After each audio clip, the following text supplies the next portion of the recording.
Hello everybody and welcome. My name is Julia and I'm here to do video number 5 of my series on the Osho Zen tarot cards.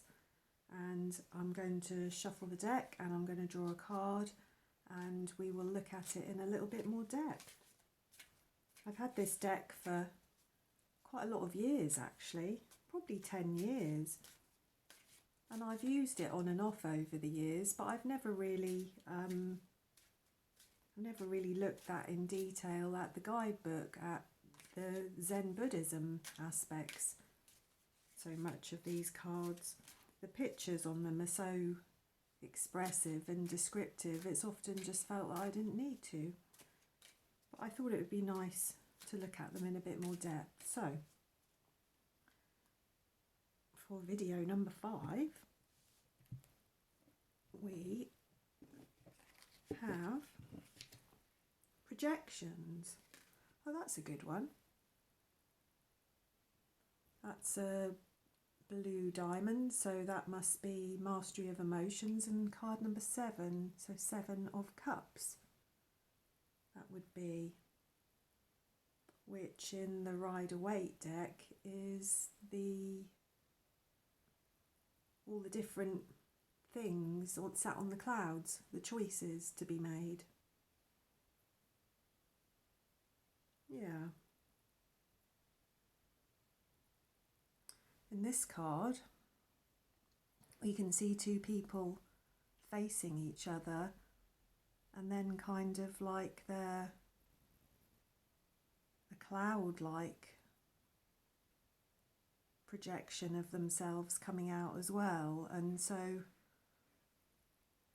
I'm trying to get my head in a kind of Zen place and think what that would mean. And I think that that's just that they're not able to see each other clearly. They're seeing what the other person has projected forwards. So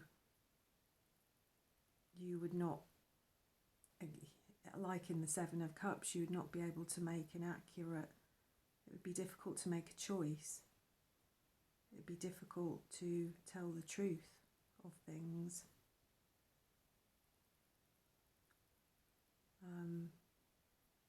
Yeah. That's what it looks like to me, is that they're projecting forward a face of themselves, almost like their persona, whatever it is that they want the other person to see.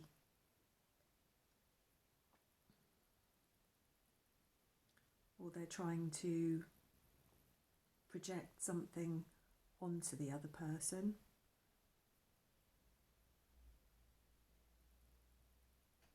Anyway, let's have a look.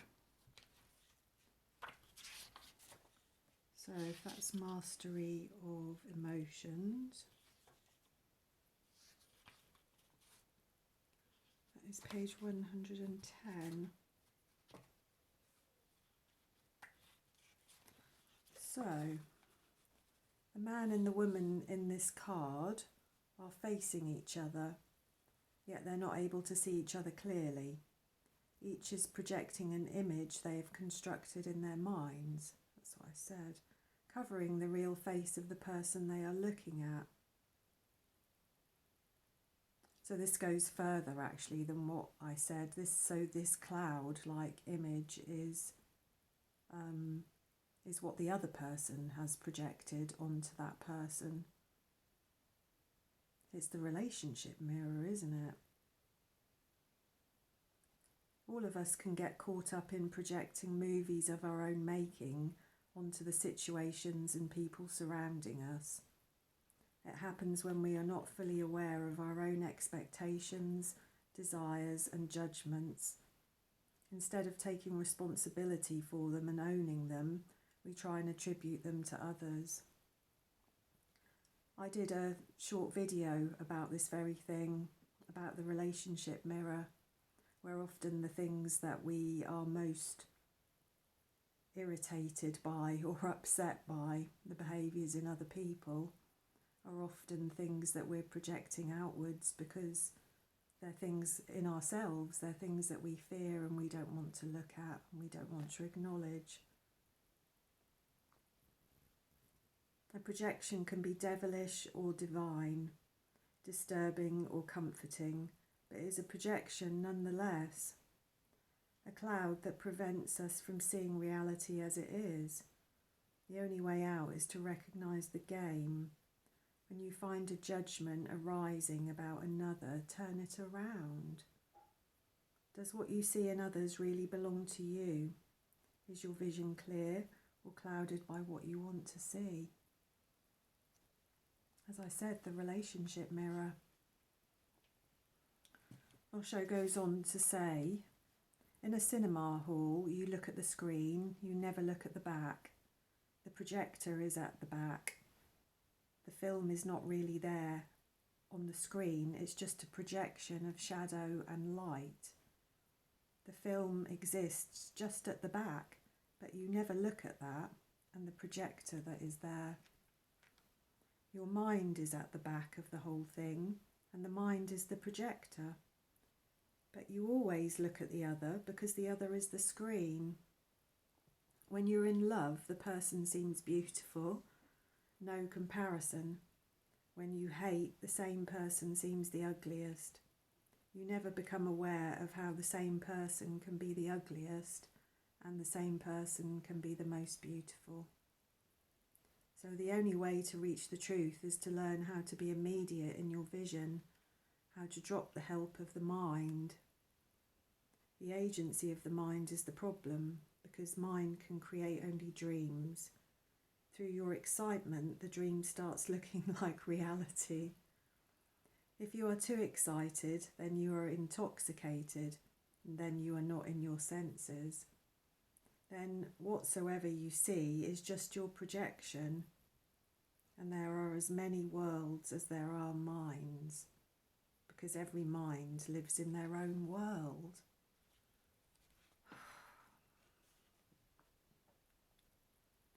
I think even the most conscious and aware people, I think everybody does this to an extent.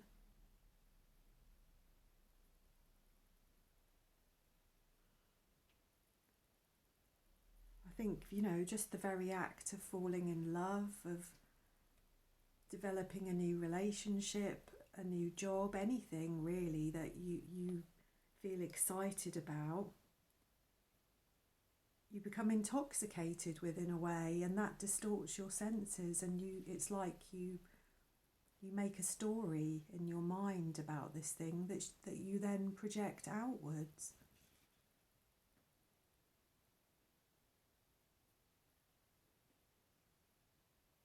Yeah.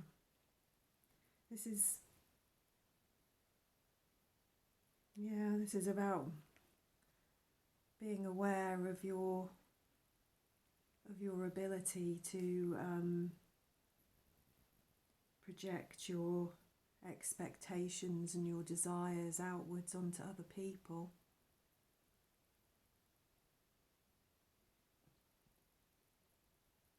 Yeah. As well as to look at, as I said, the things that most upset you about people are often the things that you don't really want to look at or confront within yourself.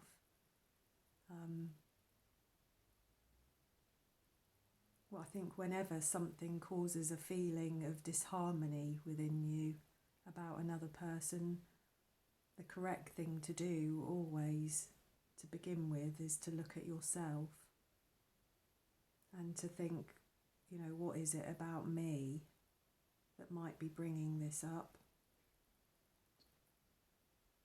That's not to say that another person can't be annoying or badly behaved in any way or cause you upset, but I think the degree to which we experience upset over certain things is often to do with our own inner trauma, if you like. Anyway, that was an interesting one, projections. as I said, I think we've all